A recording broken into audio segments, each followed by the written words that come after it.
about resident council. And it is essential that you run a resident council group. It is very important because resident council is one of the few places where they can anonymously come and report their concerns about how the systems are running or what's going on in the building. So we have to run it in sort of a very precise way.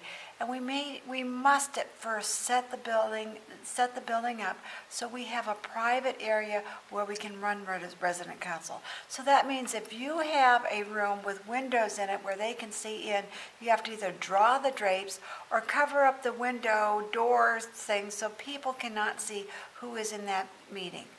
Again, remember, the reason you have to do that is because it's anonymous. We don't want any retribution from any person who comes to that meeting to share their thoughts and feelings, to have any retribution from a staff member that walked by and saw them in and say, oh, I bet you they were complaining about me, and then repercussions happen.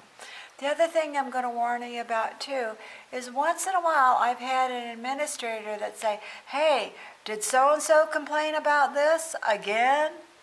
And you have to maintain their privacy. And so it's important for you to say, look, there were several people in that meeting. They all voted on the food, and I don't know who said what about which item on the food, but I took a vote, and 4 out of 5 people said that there was a problem with it. But I never, ever put a person's name next to an issue, nor do I ever tell anybody outside of that meeting who said what on any one issue. So that's very important that that resident council is anonymous. The thing that you need to remember most about resident council is people are a little bit upset sometimes. Sometimes they're happy and they have a lot of praises, don't get me wrong. But sometimes they're coming there because they want to change an issue or change a problem or make you aware of a problem. And why this is very important is because they need the opportunity to have that expression, and they need to have good follow-up to see if anything was done about it. And the second reason why it's very important is because if a issue comes up on the resident council notes 3 months in a row, it will automatically become an issue that the surveyors will want to look at and look at your follow-up to see how did you correct the problem. So that is important to know, that resident council really is a powerful tool when it's used right. So now how do we run this meeting so it doesn't go haywire and everybody just starts yelling at each other? What you need to do is follow Robert's Rules of Order. And in doing that, it makes sure that if we have an issue on the table, I will stop the meeting and say the issue on the table is that the green beans are cooked too hard. How many people feel that the green beans are cooked too hard? Please tell me. Yes, the green beans are cooked too hard, and I have 5 out of 7 people that have voted for that, and I have 2 people that didn't want to vote, and I have 2 other people who said that they were too soft. So I'll put that in the notes. So what I do is I take the issue and then I show who voted in which way, but I never put the name next to it.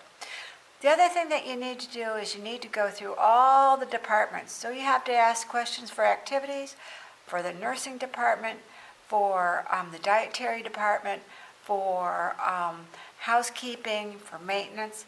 The only time that you put somebody's notation next to maintenance is if we need to tell what room something needs to be fixed in. Or for housekeeping, we might say, oh, there are ants in room 208, and there are also ants down in the dining room next to the coffee. So we need to help people be able to guide where they're going. So that's important. That's the only time, though, that you're going to identify an area or a room number. You never identify the person in the room. That is important for you to remember and to do that correctly. Now, sometimes when we're in the middle of resident council, someone will say, hey, I lost all my clothes and blah, blah, blah. And then they'll start talking. What we need to do in those cases, we need to say, oh, let's talk about the service, the policy. How do we do our clothing? And when does that happen, that you've lost clothes? How much time do we have to replace the clothes? But what I would like to do, I want to find out right now how many people have lost clothing. So I take a vote on that. 2 people have lost clothing. And 1 person lost a jacket 2 months ago. Okay, so what I will say to them, the policy is we need to find out that your item is lost. You need to write out a grievance form for us and state everything that article has, whether it was pockets on it, what color it was, whether it had buttons on it, so that we can identify it. And then we'll do a check. And we have about 2 weeks to find out where that piece of article clothing is. And if we don't find it and it's listed in their chart, then we do have to replace it. So I'll explain that policy to them, and then I will say, for those people who have missing items, I will meet with you after this meeting and I'll help you write out the lost and found form or your grievance form so that we can locate those items for you. So you don't want to spend time doing personal grievance forms when our business in resident council is to look at system problems. When you're looking at system problems, it also gives you a good opportunity to say, this is the policy, laundry goes down, we have 48-hour turnaround time before it'll be delivered back to your room, or if we lose something, we have a 2-week time where we're going to try to find it, and then we'll replace it. So it gives you an opportunity to share with people what the policies and procedures are, what the staff can and cannot do, so that they have a better understanding of how the building works and a better acceptance of when they feel things are going wrong. At least they'll have an understanding of how it's going to get fixed. Now, when you do your different questions, you want to make sure that in the nursing department, when they ask, gee, my call lights aren't on time, and I have to sit and wait forever. If that's a typical complaint, what you want to do is go back and say, well, can you be a little bit more specific? At what time during the day do you have to wait the longest for your call light to be answered? Is it in the morning? Is it after lunch? Is it when you want to go to bed? And then I also ask them to try to tell me, how many times does this happen during the course of a week? And what I want to do is try to take them from the emotional frenzy of the problem and say, give me some facts so that I can help solve this problem, and we can find out where this problem happens the most or on what floor it happens the most so that we can fix the problem. Help me fix the problem by giving me concrete information about the problem. So some of the nursing questions that you have to ask, you want to make sure that you ask about call lights. You want to make sure about asking about whether they had the proper medication delivered. You want to make sure that they had hydration passes. Sometimes they will have an issue with a certain staff member, and then we want to be very careful about that and make sure that facts are reported correctly and that we write them down, and we may ask how many other people are having an issue with this particular med pass or this particular service that we're giving, and narrow it down.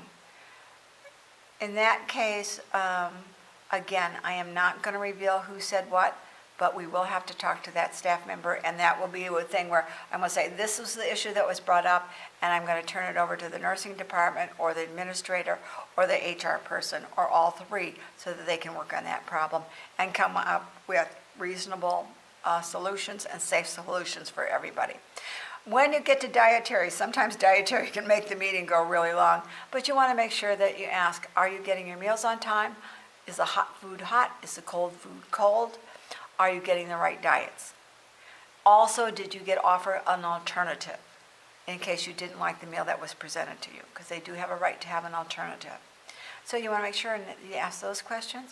You have to ask activity questions, and a group of those questions are, do you have enough evening activities? Do you have enough weekend activities? Do you have enough outings? Do you like the activities that are presented? Is there something else you want to do? Now, sometimes it's a little hard for us as activity directors to ask these questions, but we have to find out, and it's better to find out what they like and what they don't like so that you can get it on the calendar and make sure that everybody gets an opportunity to do those things. And sometimes, we do have to balance things, like everybody wants to go out to lunch, but the bus can only fit certain people, or a certain number of people, I should say.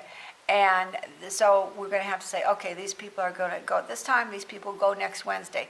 Or these people will go at 12 o'clock, and these people will go to lunch at 1 o'clock when we do an outing. So you have to break it up, but make sure that they understand everybody will get a chance, but you can't get everybody on the bus at one time. And once they have an understanding of what you have to deal with to get these things done, whether it's in nursing or whether it's the dietary or PT or housekeeping, I have found that the residents become very reasonable once we give them an opportunity to know what the policies and procedures are, how fast can we do this, how much time do we need to do it correctly. And then also it's very important that they understand we're human, they're human, and sometimes we just have to make sure that our people who have problems like a heart attack down at the end of your hall doesn't mean you're going to get your call light answered in 10 minutes if we have to rush people down to help out with a heart attack or something that matters. So explaining how a little bit the building works and the policies and procedures is very helpful to the understanding of the residents and the staff so that they can work, they have a better understanding of what each person is doing and what their responsibilities are and how we can get it done safely and efficiently. Now, the next thing that happens with resident council is you write out their grievances, and now you have to take them to those department heads and get responses. Now, very often what will happen is that you won't get the responses back in time. You're supposed to have the responses completed within 3 to 5 days of having the resident council meeting, so that you can give them to the administrator, who then will read through them all and make sure that people are following up. So if they said that call lights are not being answered on this hall, are they going to have an in-service on the 300 hall to make sure that call lights are getting answered, or find out why they're not getting answered? So that is the process where you go through the follow-up. So you write out the grievance, you give it to each department head along with a copy of the notes from the resident council, and you say, this is the problem, how do you want to solve it? They'll write that out to the administrator, and the administrator will go over and make sure that the follow-up action is done. Again, I just want to impress upon you that resident council is a very important tool that you can use to make your building better, that